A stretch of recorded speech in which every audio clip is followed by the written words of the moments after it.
welcome to a new edition of 12-Tone Warrior, the channel for weekend warrior musicians, especially keyboard players, but could be any instrument. Or maybe you're just into watching people make these kinds of videos who are musicians. That I'm fine with that. Welcome again. It's been a little while, and I wanted to, first of all, do this one on such a nice day today, to do a nice outdoor walk and talk on a trail near my house. So we're going to do that. There's the here, I just want to show you where there's the start of the trail there. Probably you can hear that car go by, and we're going to walk down this trail. And the topic I want to talk about today is improvisation, and why I think it's so important in live music, or even recorded music, you know, whatever. But, you know, my thing is mainly live music. That's what I do. I'm a quote-unquote weekend warrior keyboardist in a classic rock band and in a country band. All right, let's start our walk. Today is a special day for me, not just because it's a nice, beautiful, sunny day for a walk in the woods, but it's really the start of my whole, where most of my gigs are within the summer months. Today is where it really kicks off, and today is going to be not with Sheep Dip, the classic rock band, but it's with the country band, the Michael David Band, and we're playing it's West Boylston, Massachusetts. We're playing on the town common, and that's a gig we've had there for a long time, for, you know, really since I've joined the band. I think I've played that town common since 2013 or 14, I guess, with a year or two skipped either by bad weather or whatever, or, you know, they weren't having it that year due to funding. But yeah, this is one of those town common gazebo kind of gigs that I like so much, that are common up here in New England. So that kicks off today. Anyway, let's go on to the topic I really wanted to talk about, because it's inspired by a lot of talk on channels I like to view, not just the common ones I like to view, or the regular ones I like to view, but other ones I bump in. You know, I guess the ones I'm inspired by today, I'll try to leave links below, you know, to the ones that I think inspired this talk. But there's a lot of discussion about where are all the solos, you know, and that leads to the topic I want to do, which is improvisation in general. So in classic rock particularly, but any kind of music that's close to it, like country rock or country or whatever, you know, the way it's presented in a modern context, not super modern, not like bro country, but you get the idea. You know, there's a tendency for, where have all the solos gone? And I think that has to do with, well, solos. What is a solo? It's usually a part of a song where a player, such as a guitarist or a keyboard player, maybe even a bass player, like, you know, like Jocko or Chris Squire or something, will do a solo, and that solo will be improvised. It's done on the spot. Maybe parts of it, or especially the opening phrases of it, are pre-written, you know, and then usually what will happen is let's say you know, have the Yes album, Fragile, and like you were listening to Chris Squire do his Fish bass solo on that. Well, when you go to see him live, it's going to be extended, and it's going to be different and include all kinds of other stuff. I'm going to get flies around me once in a while. We'd have to deal with it. We're in nature here. He's going to do it like that. It's going to be a whole different thing with, you know, it'll be done differently. Longer maybe, but definitely differently, and not like on the record. Well, that's what's the fun part of being a musician, especially in this genre, classic rock particularly, And it has a history of, the musician gets to have a bit of fun getting out there and not always doing it the same way every time, especially on that part of the song that requires a solo, by an instrument, gives the lead singer a break, so. There will now be a short intermission.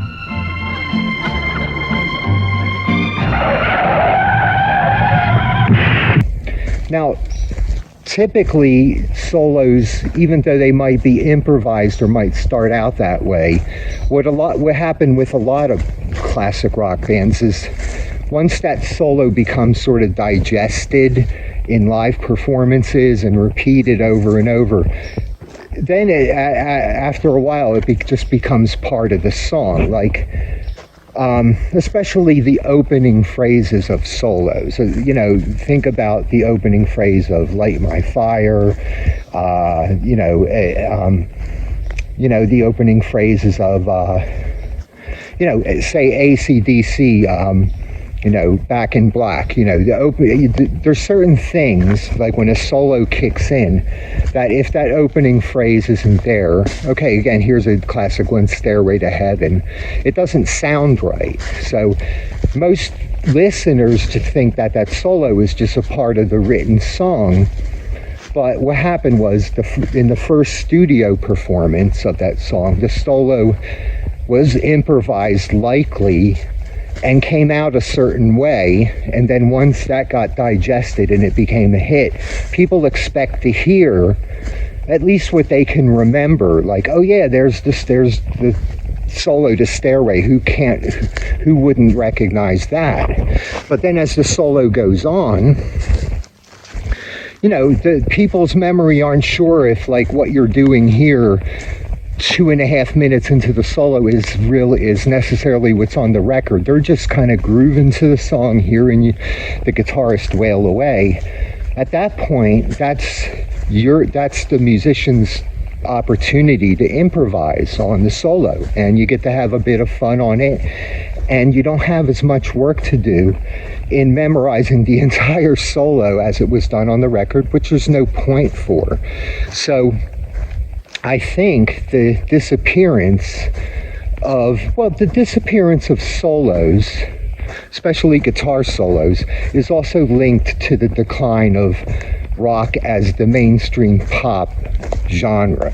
In general, it's kind of tied to that. If rock is declining, then solos are going to decline. But even what was left of rock, for instance, this one video, I'll try to point to it below. This one video I saw kind of made the argument that, Nirvana's "Smells Like Teen Spirit," that riff or that solo or whatever that he was referring to, is what killed the guitar solo in rock. It's kind of a funny but poignant argument. I mean, he may in fact have a point. Maybe in reality it wasn't that particular song, but it was that whole movement, that kind of killed off. The grunge thing didn't like or want solos. It was kind of the anti, showing off, doing all the fretboard finger movements and all those classical arpeggios and all that fast stuff. That was like out the door, as well as those hairstyles. And in came grunge, which is just about wearing your guitar low and just pumping out a handful of chords in the rhythm of the song, and that's in an aggressive tone, and that's it. That's really it, and you sing over that. So I would say the decline of solos begins there, but only gets worse as rock declines. And there will now be a medium-sized intermission.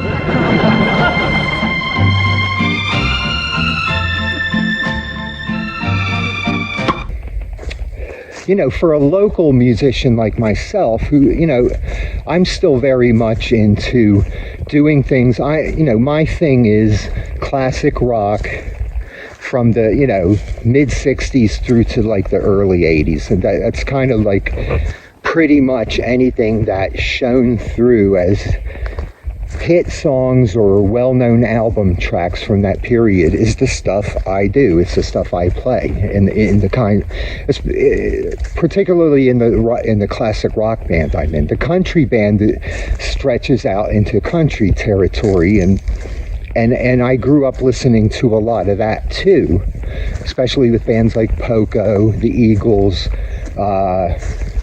Flying Burrito Brothers. I was all into that stuff back in the day, so I'm really happy to be doing that kind of music, in a more modern, say late 80s, 90s, and into the aughts kind of a country sound.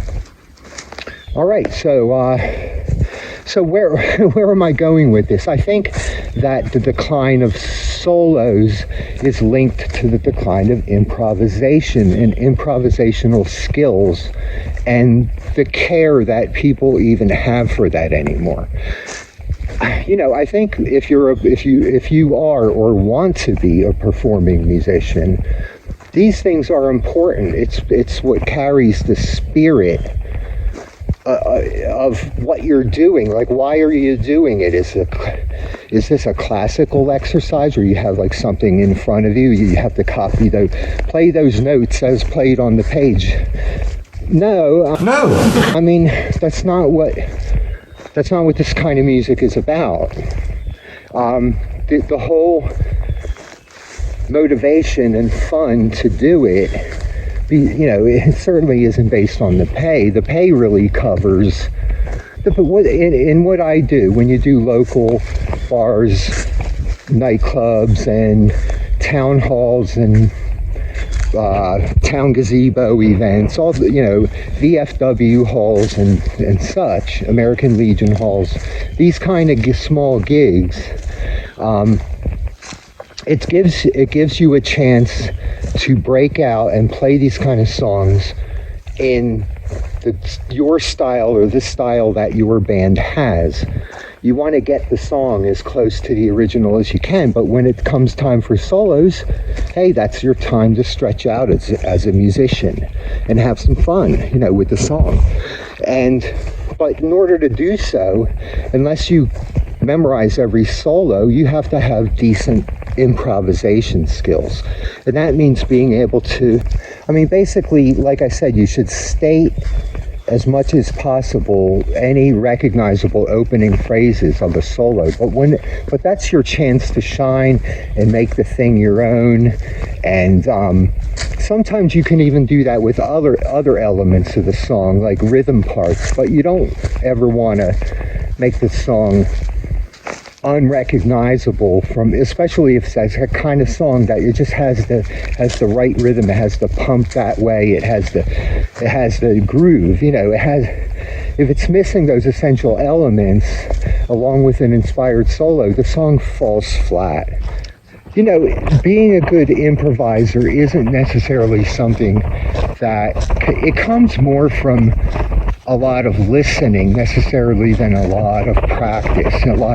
Because a lot of guitar shredders, right, they'll be into this whole, the practice. Sometimes you can just drive yourself nuts just doing like kind of what sound to me like stale sounding repetitive arpeggios, running up and down the classical scales, and to me that's just a solo should really be something that tells a story, and usually it'll start out simple, like a melody. A solo is like you're writing a new melody for the song. That's in real time, and that's challenging. You have to it's like being a songwriter in real time in front of an audience. That's what a solo is. It like tells a story just like the lyrics do. It starts out usually,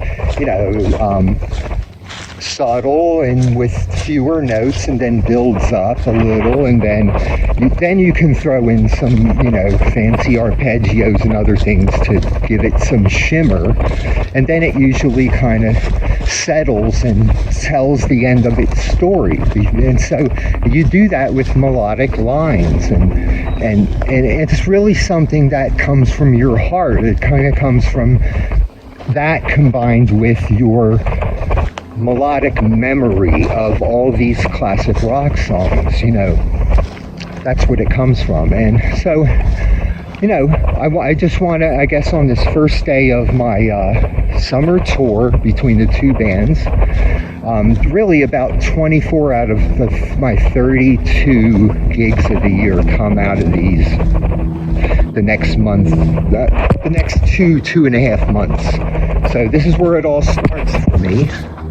And hopefully I'll have to we're going to end this conversation now because of the fly issue. Boy, these black flies, they just want to they bite. Anyway, I think it's because I'm holding my hand up there as they go for it. Anyway, hope that was a good conversation. And I think I will, on my next episode, and try to get back to that part 2 of these musicians I met through the years post-1985. We'll do that. Hope this was informative and just fun to listen to, and nice walk in the woods. Go ahead and hit that like and subscribe buttons, the thumbs up, whatever, all that business. And I'll see you on the next one. Have a good day and have a good summer season. There will now be a whopping great intermission, during which small ice creams in very large boxes will be sold.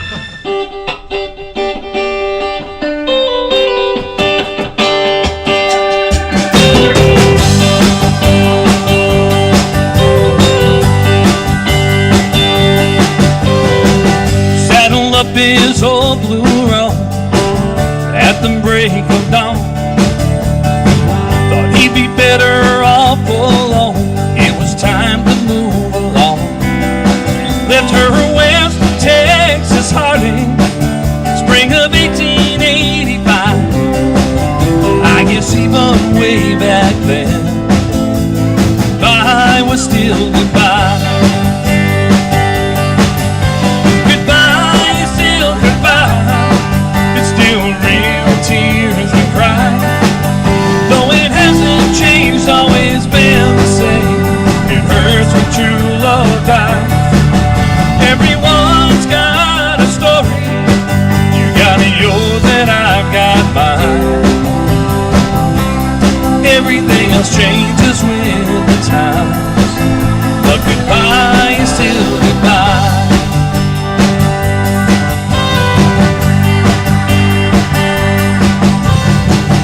Cowboys waiting at the airline gate for a plane to Idaho. He makes a living hanging on parade. How he loves the rodeo. She's on his cell phone crying. She can't take it anymore. She's tired of his dreams, and tonight she's out the door. Goodbye is still goodbye. It's still real tears we cry. Though it hasn't changed, always been the same. Hurts when true love dies. Everyone's got a story. You got yours and I've got mine. Everything else changes with the time, but goodbye is still goodbye.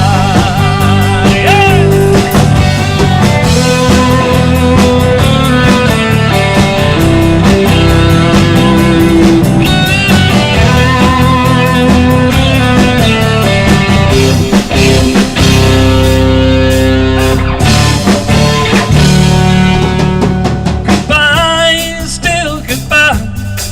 It's still real tears we cry. Though it hasn't changed, always been the same. It hurts when true love dies. Everyone's got a story. You got yours and I've got mine. Everything else changes with the times, but goodbye is still goodbye. Everything else changes with the time.